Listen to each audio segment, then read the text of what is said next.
In the dark, windswept city of Reykjavik, there stands a lonely house by the sea.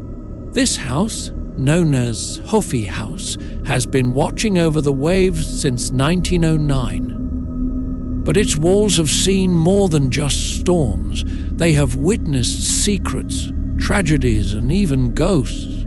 In 1909, the house was built to be the French consulate, a place of elegance and light. Diplomats held grand parties there, their laughter echoing through the halls. But soon, the house would become a place of shadows.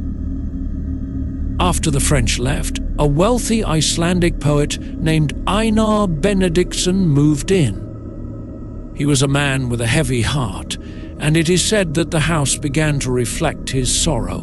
Visitors started to feel uneasy, as if something unseen was watching them.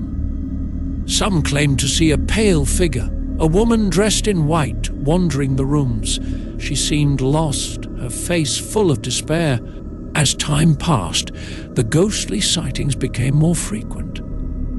The White Lady, as she was called, was rumored to be the spirit of a young woman who had died tragically within the house, though no one knew her name or how she had met her end. Her presence filled the house with a cold, restless energy.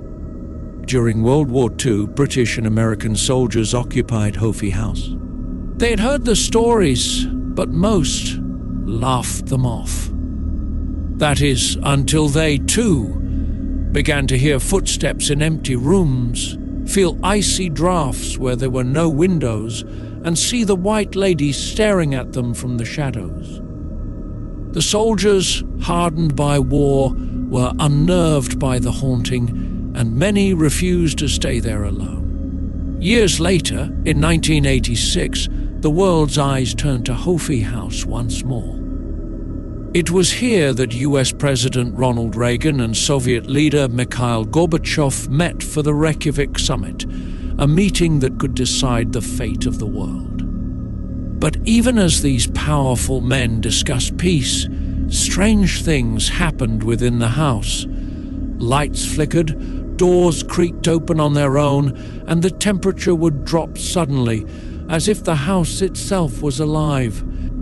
Some say that both leaders were unsettled by the eerie atmosphere, but they dared not speak of it.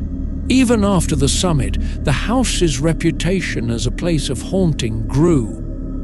Visitors to Höfði House today come to see where history was made, but many leave speaking of the unsettling feeling that lingers in the air.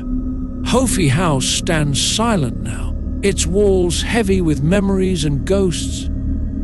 The wind howls through the empty halls, carrying whispers of the past. And if you visit, beware, for the White Lady may still be waiting in the shadows, her cold eyes watching you, as she has watched so many before.